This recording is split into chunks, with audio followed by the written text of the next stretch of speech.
Ukraine America की तजवीज़ पर रूस के साथ 30 रोज़ा जंगबंदी पर तैयार हो गया।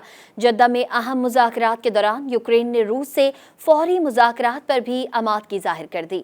डॉन अखबार में शाये AFP की रिपोर्ट के मुताबिक मंगल को मुज़ाकरात के बाद मुश्तरका बयान में कहा गया है कि 28 फरवरी को यूक्रेनी सदर ज़ेलेंस्की को व्हाइट हाउस से निकाले जाने के बाद अमेरिका और यूक्रेन के दरमियान पहली आला सतह की मुलाकात में यूक्रेन ने फौरी तौर पर 30 रोज़ा अबूरी जंगबंदी के निफाज की अमरीकी तजवीज़ को कबूल करने पर आमादगी जाहिर की है, जिसमें फरीकैन के बाहमी इत्तेफाक राय से इजाफा किया जा सकता है।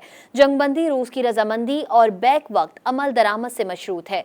मुश्तरका बयान में मजीद कहा गया है कि अमरीका ने फौजी इमदाद बहाल करने पर इत्तेफाक किया और यूक्रेन की मादनियात से मुतालिक मुआहदे को जल्द अज जल्द हतमी शक्ल देने का वादा किया। अमरीकी वज़ीर ख़ारजा मार्को रूबियो ने बताया कि आज अमरीका ने एक पेशकश की जिसे यूक्रेन ने कबूल कर लिया, जो कि जंग बंदी और फौरी तौर पर मुज़ाकरात के लिए है। अब अमरीका ये पेशकश रूस के सामने रखेगा और उम्मीद है कि वो भी अमन के लिए हाँ कहेंगे। गेंद अब रूस के कोर्ट में है। अमरीका के कौमी सलामती के मुशीर माइक वॉल्ट्स का कहना है कि अमरीका रूस को आगाह करेगा कि अमन के हुसूल के लिए रूसी ताउन कलीदी अहमियत का हामिल है। इस तजवीज़ के बारे में अब रूस से बात की जाएगी और अब सवाल यह है कि जंग कैसे ख़त्म होगी। सऊदी अरब में ये मुज़ाकरात यूक्रेन की जानिब से मॉस्को पर किए गए सबसे बड़े बराह रास्त हमले के बाद हुए हैं।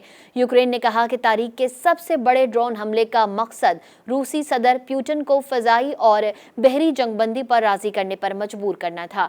यूक्रेनी सदर के चीफ ऑफ स्टाफ एंड्री यर्मक का कहना है कि यूक्रेन अमन के हुसूल के लिए सब कुछ करने के लिए तैयार है।